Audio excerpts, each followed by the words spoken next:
अस्सलाम वालेकुम रहमतुल्लाहि व बरकातुहू। मोहतरम सामीन, आज का नुस्खा बुज़ुर्गों के लिए ख़ास है।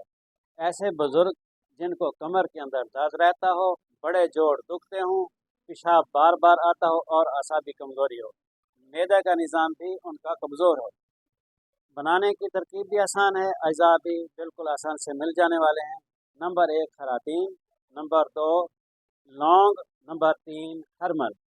हरमल और खरातीन को देसी घी के अंदर बरियां करें, फिर इनका पाउडर बना लें, फिर लौंग को इसके अंदर शामिल कर लें। अज़ा 3 हैं और तीनों के वज़न बराबर हैं। अब बारीक फाइन पाउडर बनाकर शहद की मदद से गोलियां बना लें, चने के बराबर। एक गोली सुबह एक शाम दूध के साथ। अगर आप कैप्सूल भरना चाहें तो 250 mg के कैप्सूल भर लें। एक कैप्सूल सुबह, एक कैप्सूल शाम दूध के साथ इस्तेमाल करें।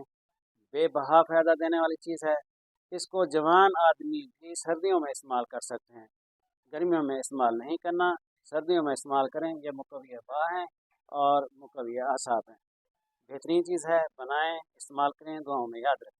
अस्सलाम वालेकुम रहमतुल्लाहि व बरकातहू।